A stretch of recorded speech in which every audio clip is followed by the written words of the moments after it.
তুমি একটা হাই দিবা না? সবাই হাই দাও, হাই দাও।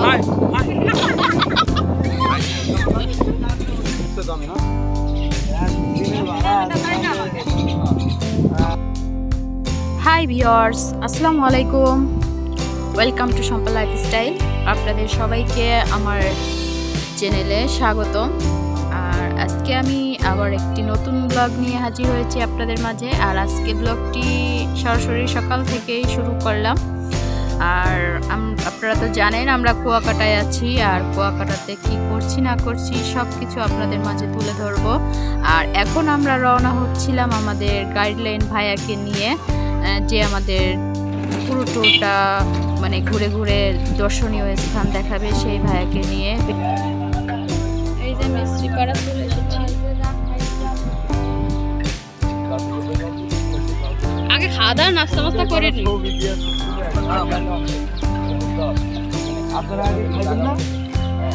এই হচ্ছে রাখাইন জাদুঘর।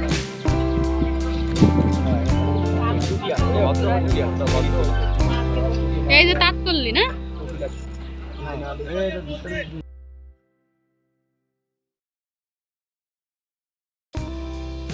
আর ফাইনালি এখনই চলে আসলাম মিষ্টিপাড়া। আর আপনারা সবাই আমার সাথে থাকবেন। আর যারা আমার ভিডিও দেখছেন প্লিজ একটা লাইক দিয়ে ভিডিওটি কন্টিনিউ করবেন, দয়া করে কেউ স্কিপ করবেন না। আর যারা আমার চ্যানেলে নতুন তারা প্লিজ একটা সাবস্ক্রাইব করবেন আর বেল আইকন বাজিয়ে রাখবেন নতুন নতুন ভিডিও পেতে। তাহলে চলেন আজ আমরা কি কি করি সেগুলো আপনাদের সাথে শেয়ার করব, আপনারা দেখতে থাকুন।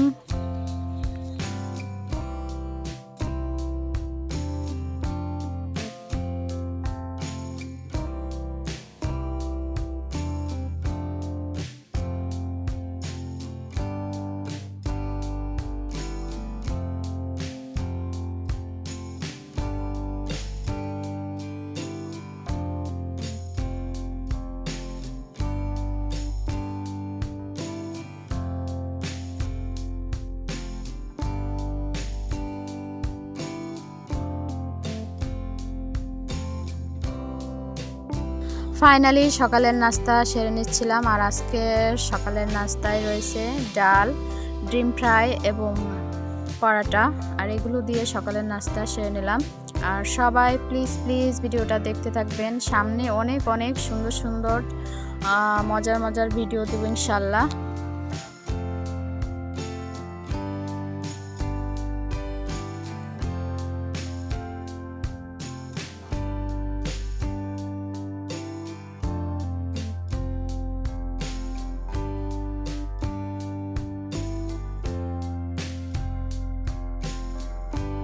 আর সকালের নাস্তা সেরে এখন চলে আসলাম মার্কেটের ভিতরে। আর এটা হচ্ছে রাখাইন তাঁতপল্লী।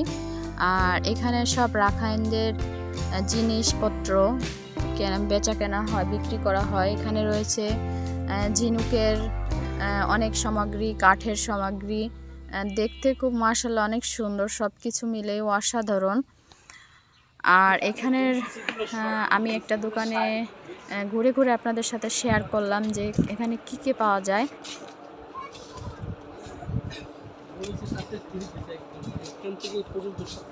এই যে কি ওয়ান পিস, এগুলো কি তাঁতের? তাঁতের ওয়ান পিস।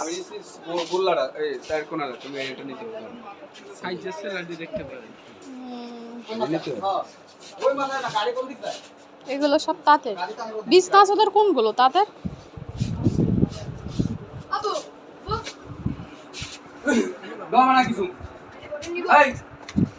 ওই যে এইগুলো হচ্ছে যে বিছনা চাদর তাঁতের।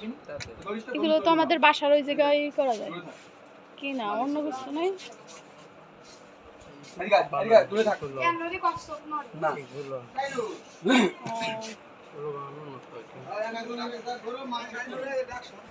শাড়ি দেবো, তাঁতের শাড়ি, থ্রি পিস।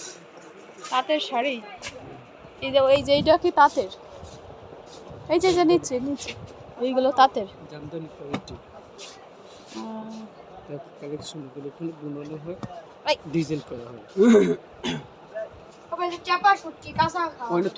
এগুলো কত করে?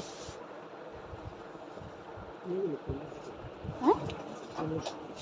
দাম তো আমাদের বেশি, গোপালগঞ্জ থেকে বেশি। এখানে কেন? এখানে বলে বানানো হয়, দাম কম। বাংলাদেশ জিনিসটা ভালো না, ও হাতে বানানো না সাবান সাবান এর মধ্যে দিতে কোবিন একটা ব্যাগ দিতে শপিং ব্যাগ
মিষ্টিপাড়ায় এসে আপনারা দেখতে পাবেন সুন্দর একটা বৌদ্ধ মূর্তি। আর এশিয়া মহাদেশের সব থেকে বড় মূর্তি হচ্ছে এই মূর্তিটা কুয়াকাটার মিষ্টিপাড়ায়।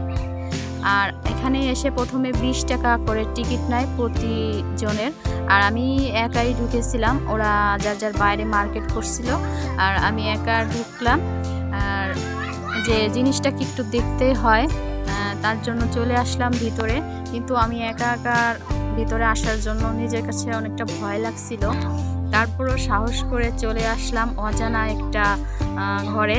আমার কাছে মনে অনেক অনেক একটা ভয় কাজ করছিল, যা বলার ভাষা নেই। জন্য 2-3 জন মিলে ঢুকলে ভালোই লাগবে, কিন্তু একা ঢুকলে একটু ভয়ই লাগবে। আর আমি তারপরও আপনাদের জন্য ভিডিও করেছিলাম যাতে আপনাদের সাথে শেয়ার করতে পারি। আর মাশাআল্লাহ, আমি তো মূর্তিটা দেখে প্রচণ্ড আশ্চর্য হয়ে গেলাম যে এত বড় মূর্তি। আর অনেক 150 বছর আগের মূর্তি। এই মূর্তিটা বৌদ্ধদের হাতে তৈরি ছিল, খুবই বড়। আর গোল্ডেন কালার মূর্তি, মনে হচ্ছে সোনার তৈরি।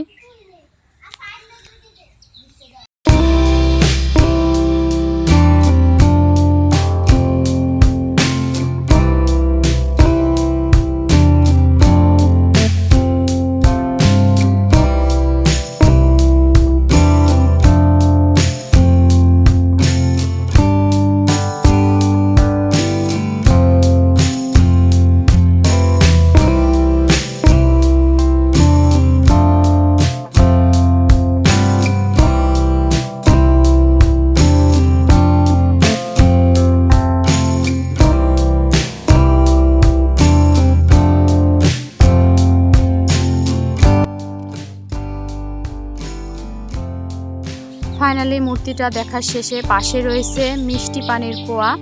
আর এই কুয়া থেকে বৌদ্ধরা পানি খেত, যা জানা গেল। অনেক বছর আগের পুরানো কুয়া, মিষ্টি পানির কুয়া। আর সেটাই দেখার জন্য খুবই আমি হয়ে গেছি। আর এই জন্য হেঁটে চললাম প্রথম। আর কোথাও একটা মানুষ দেখা যাচ্ছে না, মনে হচ্ছে আমিই একা। আর আমি হাঁটতেছি খুঁজতেছি কোথায় গেল সেই মিষ্টি পানির কুয়া। ফাইনালি দেখা যাচ্ছিল একটু একটু করে যে সামনেই আছে মনে হচ্ছে, এরকম কিছু। হ্যাঁ, সামনেই দেখা যাচ্ছে মিষ্টি পানির কুয়া। এটা হচ্ছে মিষ্টি পানির কুয়া।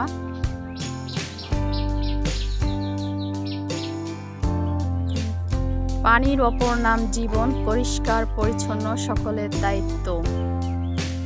এই যে মিষ্টি পানির কুয়াতে আমি চলে আসলাম। আর আমি নিচ থেকে তাকাইছি, এমন মনে হচ্ছে, আমার খুব ভয় লাগছে, মনে হচ্ছে আমি পড়ে যাব কুয়াতে। আর চতুর্দিকে একটা মানুষ নেই যে আমাকে কেউ উঠাবে।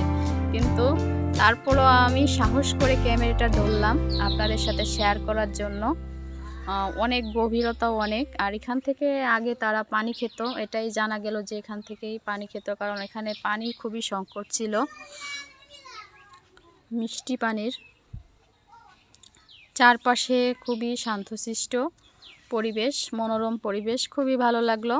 আর এটা হচ্ছে সুন্দর একটা ছোট্ট একটা পার্কের মতো করেছে। এর ভিতরেও সুন্দর সুন্দর ছোট ছোট জিনিস রয়েছে, কিন্তু আমি ভিতরে যাইনি, এতটুকু যে তারপরে ফিরে আসছি, কারণ একা একা সম্ভব নয়। আর আজকের ভিডিওটা ভালো লাগলে দয়া করে লাইক, শেয়ার, কমেন্ট করবেন। আর যারা নতুন আমার চ্যানেল ভিজিট করবেন, প্লিজ চ্যানেলটা সাবস্ক্রাইব করে পাশে থাকবেন। সবাই ভালো থাকবেন, সুস্থ থাকবেন। আল্লাহ হাফেজ।